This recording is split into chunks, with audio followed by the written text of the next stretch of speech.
Napoleon led an expedition to Egypt in 1799.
Nothing stirs the imagination quite like the jewelry of antiquity, and the Egyptians towered over all the other ancients in craftsmanship. They did splendid work, diverse in color and form, amulets, rings, collars, heavy gold, surpassing the Scythians, the Sumerians, and the Greeks, a cascade of jewel finery for 3,000 uninterrupted years.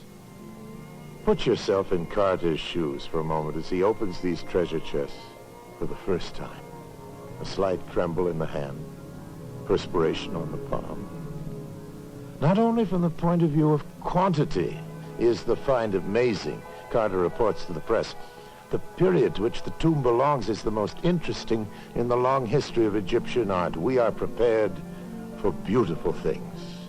Carter's words again. Within a yard of one of the rooms off the burial chamber stood what appeared to be a solid wall of gold.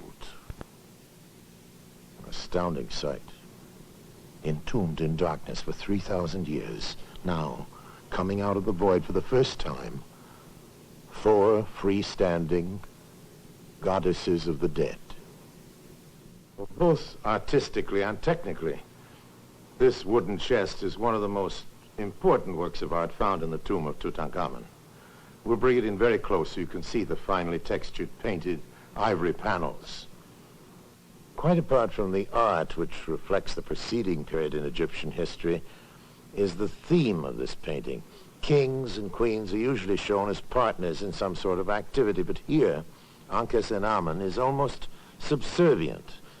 It's a very personal view of their life together. Another insight, perhaps, into the affection they had for one another. She's handing him fruit and a bouquet of flowers. Note her bearing, erect, queenly, yet graceful and mobile. He was Pharaoh, God to his people, slain or dead of natural causes, before the zenith of his boyhood, mourned by a multitude of grateful subjects who lavishly stuccoed his burial chamber with gold.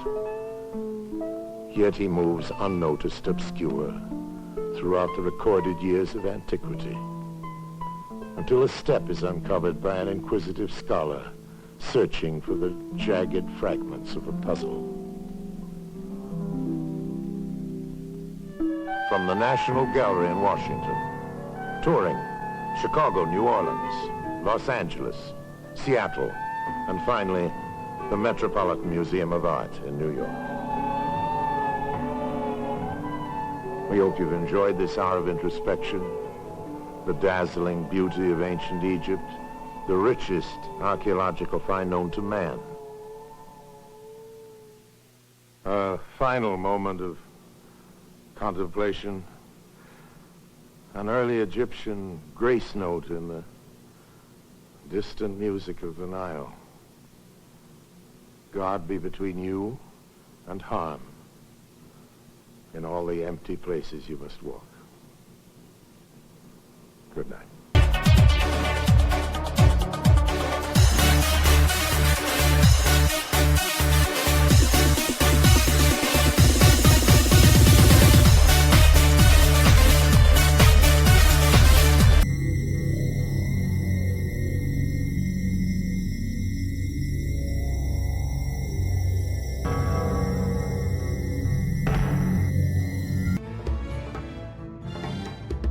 You're a beautiful ancient Egyptian queen.